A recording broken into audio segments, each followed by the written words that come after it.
Il faut absolument que je vous raconte une anecdote. Mais avant ça, je vais juste vous demander de vous abonner à la chaîne et éventuellement de mettre un petit commentaire sous la vidéo pour me dire si vous avez aimé. Alors c'est une histoire qui m'est arrivée il y a environ 1 ou 2 mois lors d'un tatouage avec une cliente. Donc il faut savoir que c'était son premier tatou, elle s'était quand même lancée dans une grosse pièce, c'est un tatouage qui a duré quand même 5 ou 6 heures, donc c'est pas anodin pour un premier tatou. Donc généralement quand j'ai un client qui réalise son premier tatou au salon, j'essaie de le détendre au maximum justement pour qu'il évite de penser à la sensation, à la douleur, d'anticiper au final de trop ce qui va se passer et en fait de suranticiper les sensations. Donc la journée avait commencé normalement, donc la cliente vient à l'heure du rendez-vous, je lui montre le motif, on valide les modifications qu'il faut faire, on valide le motif au complet, donc je lui pose le stencil sur la cuisse.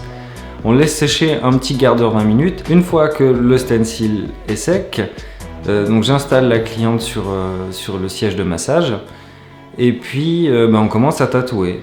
Donc les premiers coups d'aiguille, ça a été vraiment nickel. Elle s'est pas plainte de la douleur, il n'y a pas eu de grosse surprise. Faut savoir que la cuisse c'est une zone quand même assez charnue, donc généralement il n'y a pas trop de douleur à cet endroit-là, sauf vraiment sur l'intérieur de la cuisse ou éventuellement sur l'extérieur. Mais là on était bien face cuisse, donc sur la partie la plus musculeuse. Et puis voilà, on attaque le tatou, un petit quart d'heure se passe, 20 minutes. Tout avance très bien, la peau est assez réceptive. Donc moi je suis plutôt content du début de la session. Et puis voilà, on discute. J'ai pas eu le temps de finir une phrase en fait. Il s'est passé un truc assez chelou. Donc je vais pas réussir à vous mimer la position dans laquelle j'étais, mais voilà. Donc moi j'étais face client. Elle était assise donc sur la table de massage, et puis moi j'étais devant elle en train de tatouer. Donc j'avais le motif, j'avais la cuisse vraiment à ce niveau-là. Enfin vous allez pas voir parce que je suis cadré assez serré. Mais disons que je regardais moi en bas et elle était en face, donc à la place de la caméra, si vous voulez vous imaginer un petit peu le truc. Donc moi j'avais la tête baissée, j'ai senti que la cliente me poussait en fait. J'ai senti comme une pression sur mes épaules et puis sur le haut de ma tête. Et du coup je me suis redressé et en fait j'ai juste vu sa touffe de cheveux en fait. J'avais sa tête qui était quasiment collée sur mon épaule.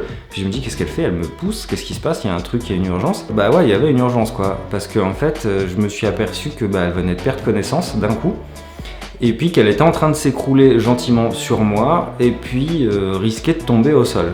Donc bon, la table de massage est pas très haute, mais je pense que voilà, quand tu tombes de tout ton poids, même à 80 cm du sol, ça peut quand même faire mal. Donc là, moi j'ai commencé un peu à flipper parce que faut se mettre en situation. Moi j'avais la machine dans la main droite, j'étais en train de piquer. Et puis j'ai la cliente qui commence à s'écrouler sur moi. Et là je me dis merde, faut que j'arrange le truc quoi, faut que j'essaie de me sortir de cette situation là sans qu'elle se blesse. Et le truc c'est que pour ceux qui savent pas, en tant que tatoueur on peut utiliser une pédale au pied, donc un foot switch, pour faire le on-off sur la machine.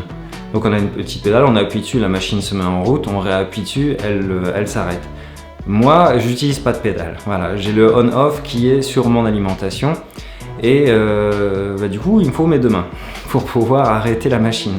Donc, j'ai la cliente qui s'écroule sur moi. J'essaie de bloquer avec mon coude pour pas qu'elle s'étale au sol et qu'elle se blesse. J'ai la machine dans l'autre main et je me dis mais comment je fais pour mettre off, tu vois. Donc alors je jette vite fait la machine sur mon poste de travail, j'enclenche off. Pendant ce temps-là, la cliente continue de glisser parce que j'utilise une chaise à roulettes. Donc son poids plus le mien, on commence à s'éloigner de la table de massage. Donc le gap, le vide augmente.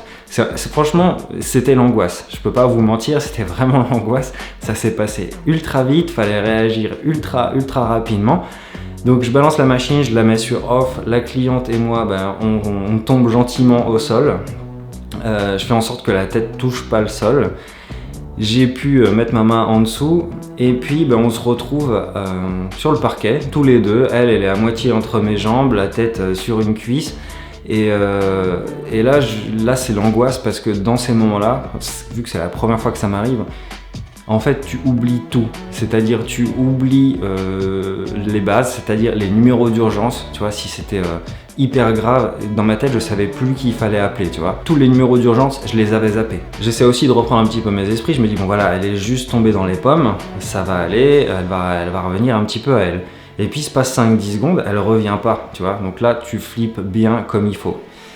Et pire que ça, elle commence à avoir des petits mouvements de convulsions, tu vois, comme si elle faisait une petite crise épileptique. Et là je dis, ah non c'est la merde là c'est la merde. C'était vraiment la grosse panique parce que un malaise, bon voilà, tu te remets généralement au bout d'une ou 2 minutes, mais une crise épileptique, généralement ça prend plus de temps. Donc grosse panique, je vois ces petits mouvements qui commencent à s'accentuer, et puis coup de bol, ça s'est arrêté assez net. J'ai mis une petite gifle sur la joue pour qu'elle revienne à elle.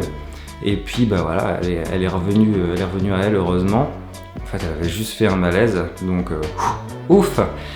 Bah, vu la situation, vu comme on était allongé au sol, je lui ai expliqué tout de suite, bah voilà, tu viens de perdre connaissance, est-ce que tout va bien? Et puis elle m'a dit oui, alors elle était un peu paumée parce que pour elle aussi c'était une grande première, ça lui était jamais arrivé. Et donc bon, on a attendu 2-3 minutes que un peu le flux sanguin se remette à circuler correctement dans le corps. Et là je lui ai donné des petits sucres de raisin, enfin plein de trucs sucrés pour voilà, refaire partir un peu la glycémie.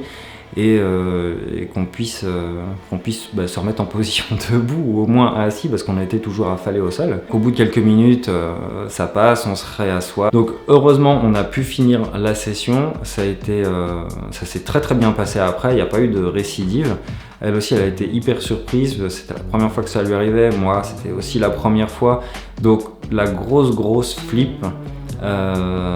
Dans ces situations-là. Donc si je peux vous donner 2-3 conseils pour éviter ça, même si vous n'êtes pas sujet aux pertes de connaissances, ça peut arriver à tout le monde. Donc avant une session tatou, qu'elle dure un quart d'heure, 20 minutes, 1 heure ou 6 heures, je vous conseille de bien dormir la nuit d'avant, de ne pas faire la bringue et surtout de prendre un petit déjeuner copieux. Prenez des glucides et prenez quelque chose que vous pourrez aussi manger pendant la séance. Parce que c'est ça qui vous fait tomber en fait, c'est des baisses de glycémie soudaines et le corps il réagit mal et pouf, plus de son, plus d'image. Donc ça peut être très très dangereux si vous tombez de haut et ça pourrait être plus grave que juste un malaise. Donc n'hésitez pas à bien manger, à bien dormir avant votre séance. Et normalement tout devrait bien se passer. Heureusement tout va bien pour ma cliente, tout va bien pour moi, ça a été une anecdote assez effrayante pour nous deux, mais tout s'est très très bien déroulé par la suite et on a fait un super tatou. Voilà, j'espère que cette vidéo vous a plu, j'espère que vous suivrez aussi mes conseils. N'oubliez pas de vous abonner, de mettre la petite cloche, un petit commentaire. Si vous voulez partager la vidéo, c'est encore mieux. Je vous dis à bientôt et d'ici là, portez-vous bien.